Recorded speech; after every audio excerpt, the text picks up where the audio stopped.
খাদ্য অধিদপ্তরের নন গেজেটেড কর্মকর্তা নিয়োগ 2021 এর পরীক্ষা পরিচালনা সংক্রান্ত প্রশিক্ষণ ভিডিও সিরিজে আপনাদের আমন্ত্রণ জানাচ্ছি।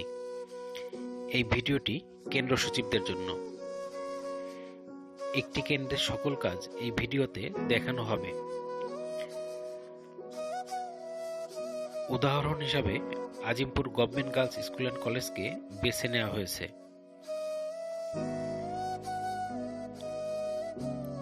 এই কেন্দ্রের যে কেন্দ্র সচিব তার কাজগুলো একে একে দেখানো হবে। পরীক্ষার 4-5 দিন আগে অন্যান্য লেখা বান্ডেলটি পাওয়ার পর কেন্দ্র সচিবের তত্ত্বাবধানে কেন্দ্রের কাজটি শুরু হবে।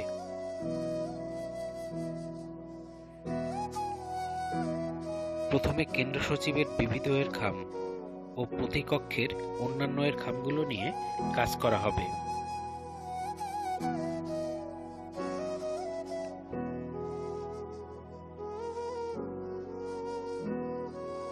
অন্যান্য এর যে বান্ডেলটি, সেই বান্ডেলটি আপনারা দেখতে পাচ্ছেন।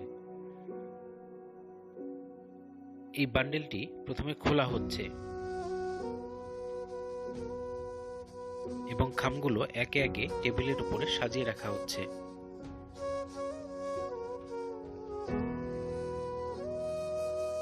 এরপর একে একে সবগুলো খাম খোলা হবে। যেমন এটি হচ্ছে কেন্দ্র সচিবের খাম।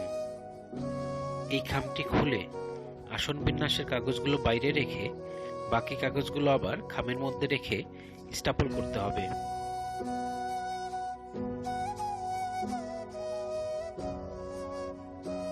একইভাবে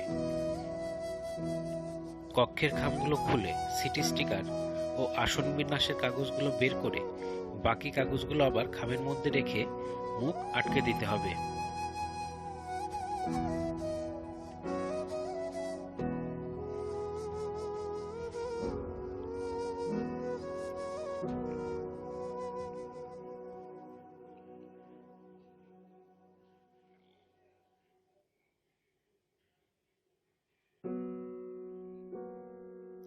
এই বের করে রাখা কাগজগুলোকে একে একে ক্রস আকারে সাজিয়ে রাখা হবে।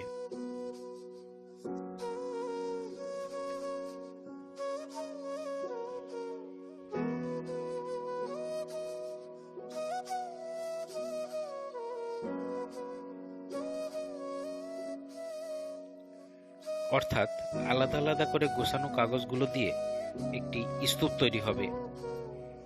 এই একসাথে করা কাগজগুলো থেকে প্রথমেই কেন্দ্রের বাইরে টানানোর জন্য কাগজগুলো আলাদা করে রেখে একজন শিক্ষক একটি সাহায্যকারী দল সহ সকল কক্ষের কাগজগুলো গ্রহণ করবেন।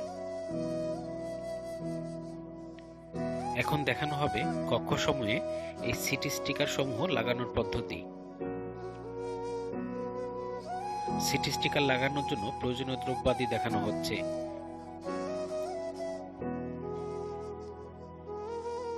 স্টিকার সমূহ প্রথমে কেটে কেটে আলাদা করা হচ্ছে এবং তা সিরিয়ালি সাজিয়ে রাখা হচ্ছে।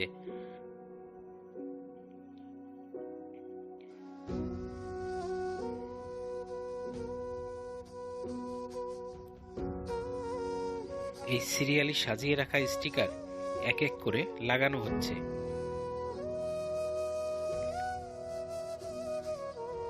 একটি চিত্রে স্টিকার লাগানোর পদ্ধতি দেখানো হয়েছে। 1 নম্বর লাইনের সামনে থেকে শুরু করে পিছনে আসতে হবে এবং পিছন দিক থেকে আবার 2 নম্বর লাইন শুরু করে সামনের দিকে আসতে হবে।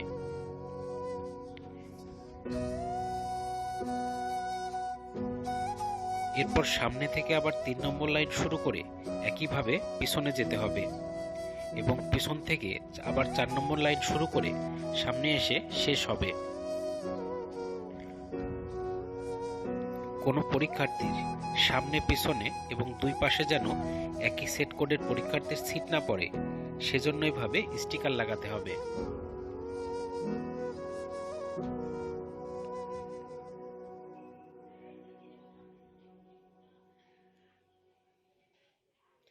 দুইজন সাহায্যকারীকে সিটি স্টিকার লাগাতে দেখা যাচ্ছে।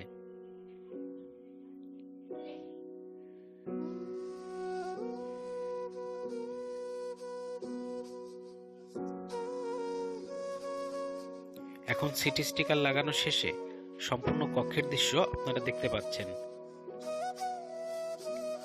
কক্ষটি ছিল 116 নম্বর কক্ষ এবং যাদের সিটি স্টিকার বসানো হলো তাদের রোল নম্বর এবং নামের একটি তালিকা কক্ষের বাইরে টানানো হয়েছে। এটা দেখে পরীক্ষার্থী এই কক্ষে তার সিট রয়েছে কিনা সেটি বুঝতে পারবেন। এভাবে সকল কক্ষে একে একে সিটি স্টিকার ও কক্ষের বাইরের কাগজগুলো লাগাতে হবে। এখন দেখানো হবে কেন্দ্রের প্রবেশ মুখের যে আসন বিন্যাস সমূহ যেগুলো কেন্দ্র সচিব রেখে দিয়েছিলেন সেগুলো কিভাবে লাগানো হচ্ছে।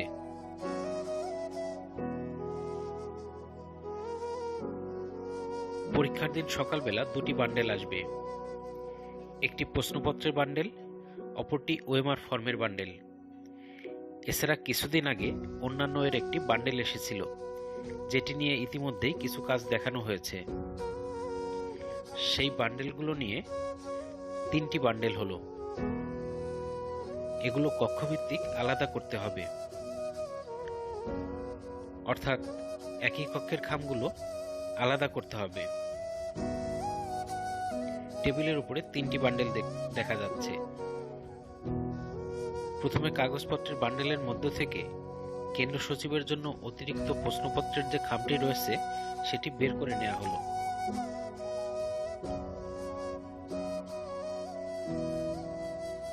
ঠিক একইভাবে অতিরিক্ত ওএমআর-এর যে খামটি রয়েছে সেটি বের করা হচ্ছে।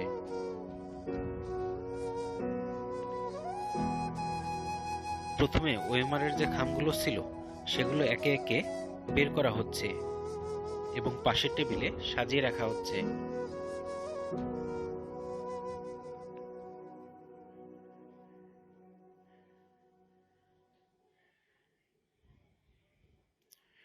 খামগুলো সিরিয়ালি সাজানো হলো কিনা সেটি দেখে নিতে হবে।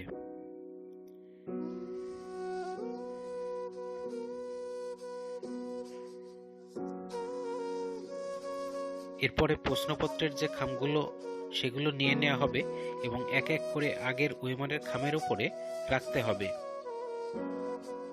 এক্ষেত্রে সতর্কতা হচ্ছে এক কক্ষের ওএমআর-এর খামের ওপর অন্য কক্ষের প্রশ্নপত্রের খাম যেন না রাখা হয়।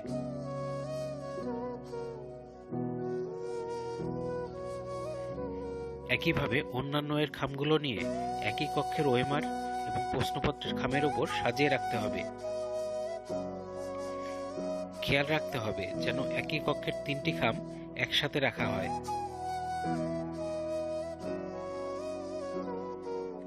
সবশেষে কেন্দ্র সচিব বা তার প্রতিনিধি আবার নিশ্চিত করবেন যেন প্রতিটি স্থানে একই কক্ষের খামগুলো একসাথে আছে এবং তার কক্ষের সকল খাম পাওয়া গেছে।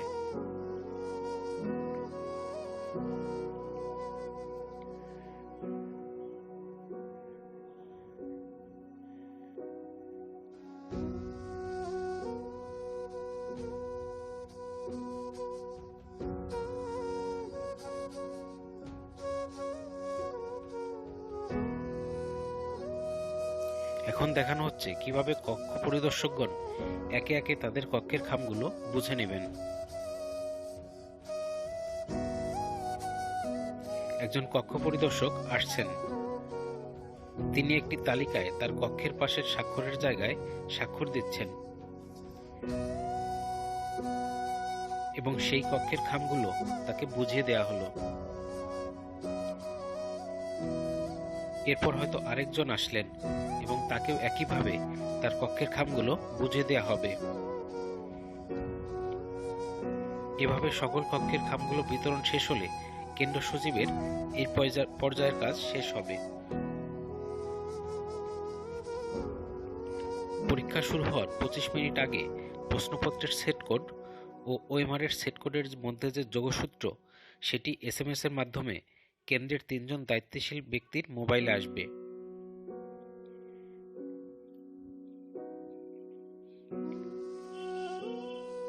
এসএমএস আসার সাথে সাথেই তারা এই যোগসূত্র লেখার ফর্মে যেটি কেন্দ্র সচিবের খামের মধ্যে ছিল সেখানে যোগসূত্রটি লিখে রাখছেন।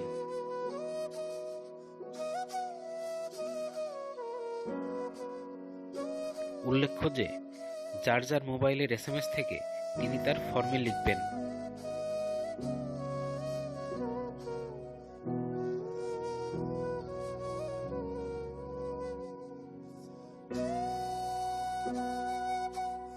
এবং সবার লেখা শেষ হলে একজন পড়বেন এবং বাকি সবাই মিলিয়ে নেবেন। মেলানো শেষ হলে এবং মিলে গেলে কেন্দ্র সচিব সেটাতে স্বাক্ষর করবেন এবং তিনি তার একজন সাহায্যকারীকে ডেকে এটি ফটোকপি করতে বলবেন।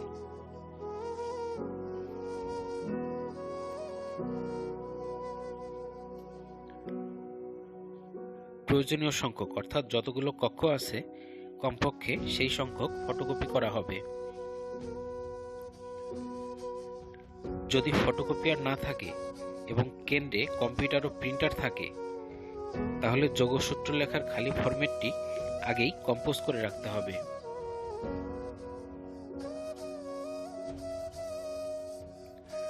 পরবর্তীতে প্রশ্নের সেট কোডটি টাইপ করে এটি প্রিন্ট করতে হবে।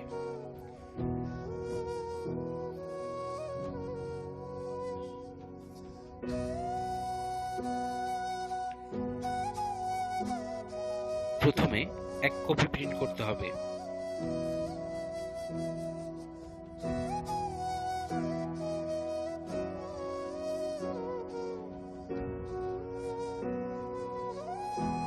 এই প্রিন্ট আউটটি হাতে লেখা তথ্যের সাথে মিলিয়ে দেখতে হবে এবং এই মিলিয়ে দেখাটা খুবই জরুরি।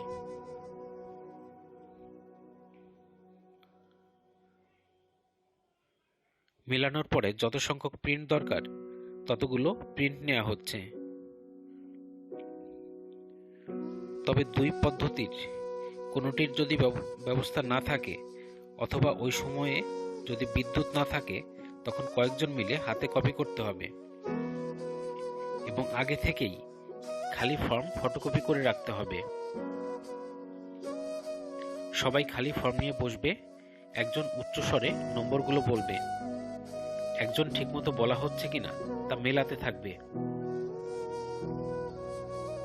এবং বাকি সবাই যার যার খালি ফর্মে তা লিখতে থাকবে। সবার লেখা হয়ে গেলে সেগুলো কেন্দ্র সচিব স্বাক্ষর করবেন। স্বাক্ষরবিহীন কোনো ফর্ম কক্ষে পাঠানো যাবে না।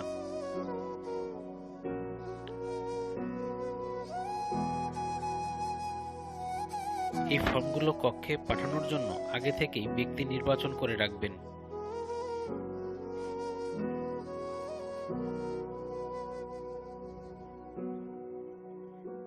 এখানে আমরা দেখলাম যে 3 পদ্ধতিতে এই যোগসূত্র লেখার উপায় আছে। তবে প্রথম 2 পদ্ধতির ব্যবস্থা থাকলেও 3 নম্বর পদ্ধতির জন্য অর্থাৎ হাতে লেখার জন্য প্রস্তুতি রাখতে হবে।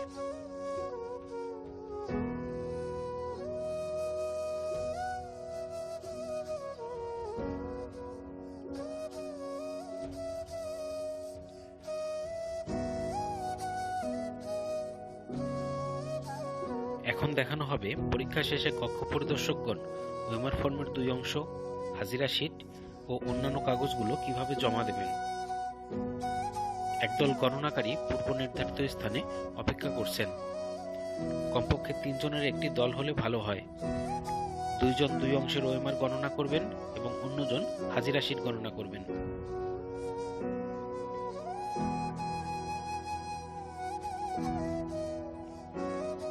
এভাবে কয়েকটি দল থাকতে পারে।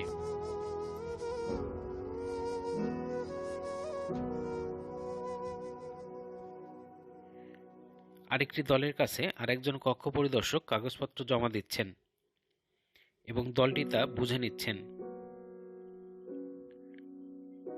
কক্ষের সবগুলো কাগজ বুঝিয়ে দেওয়ার পর কক্ষ পরিদর্শকগণ স্থান ত্যাগ করবেন।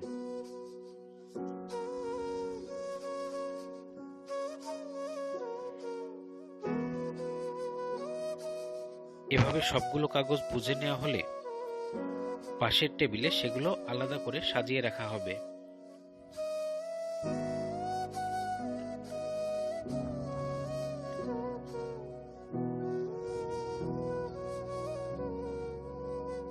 অন্যান্য এর কাগজের প্যাকেট আলাদা রাখা হবে। ওএমআরের প্রথম অংশ এবং দ্বিতীয় অংশ সব আলাদা আলাদা রাখতে হবে। এবার কিছু রিপোর্ট তৈরি করতে হবে। প্রথমে উপস্থিতি অনুপস্থিতি রিপোর্ট, যা কক্ষের রিপোর্টের সাহায্য নিয়ে তৈরি করতে হবে।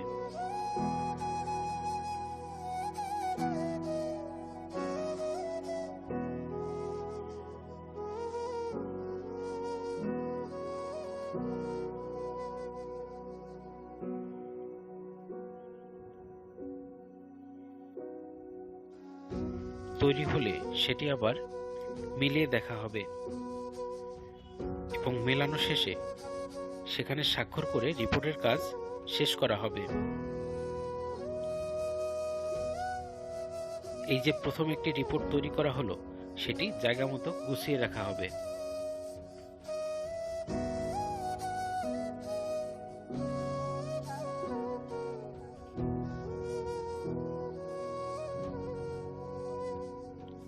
এরপর দ্বিতীয় আরেকটি রিপোর্ট, যেটি কিনা বহিষ্কারের সংখ্যা বিবরণী।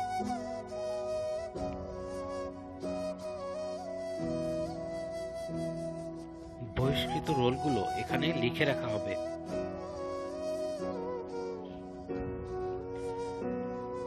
এবং রিপোর্টের সাথে এই কাগজগুলো জুড়ে দিতে হবে।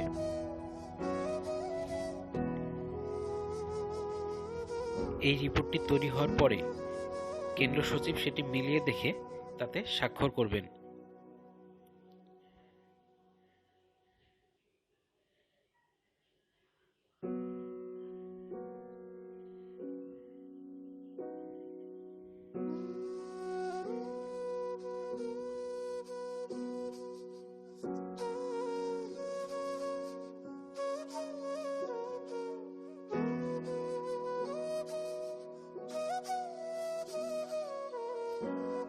এটি ছিল দ্বিতীয় রিপোর্ট। এরপরে আরেকটি অর্থাৎ তৃতীয় রিপোর্ট তৈরি করতে হবে। এটি হবে কক্ষগুলো থেকে আসা ছিঁড়ে যাওয়া বা নষ্ট হয়ে যাওয়া ওএমআর ফর্মগুলো দিয়ে।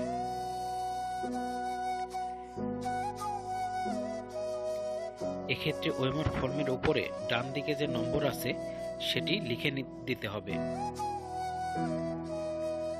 যতগুলি ওএমআর ফর্ম নষ্ট হয়েছে সবগুলোর নম্বরই এখানে লিখতে হবে এবং সেরা ওএমআর ফর্মগুলো রিপোর্টের সাথে দিয়ে দিতে হবে এবং সেরা উপরের অংশ ও নিচের অংশ প্রয়োজনে স্টাপল দিয়ে জুড়ে দিতে হবে। প্রতিটি ওএমআর ফর্মেরই হিসাব রাখতে হবে, অর্থাৎ নষ্ট ওএমআর ফর্মও ফেলে দেওয়া যাবে না। এরপর আগের মতোই স্বাক্ষর করে তৃতীয় রিপোর্ট শেষ করতে হবে। এই তিনটি রিপোর্ট তৈরি হয়ে যাওয়ার পরে আলাদা একটি খামে ভরে খামের উপরে কেন্দ্রের নাম ও রিপোর্ট কথাটি লিখতে হবে। এরপর যে ওএমআর ও হাজিরা শীট গ্রহণ করা হলো সেগুলো 500 করে বান্ডেল করে রাখতে হবে। এক্ষেত্রে শেষেরটি হয়তো 500-র কম হতে পারে।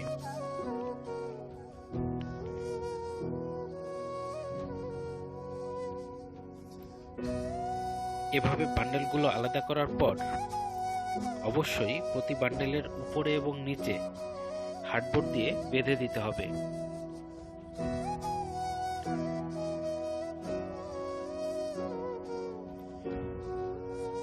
এই হার্ডবোর্ড বাঁধার কাজটি হাজিরা শীটেও করতে হবে। এরপর প্রচলিত পদ্ধতিতে একটি করে যে টপশিট কেন্দ্রগুলো বিভিন্ন পরীক্ষায় ব্যবহার করে থাকে সেই রকম একটি টপশিট দিয়ে বান্ডেলটি মুড়িয়ে রাবার ব্যান্ড দিয়ে আটকিয়ে দিতে হবে।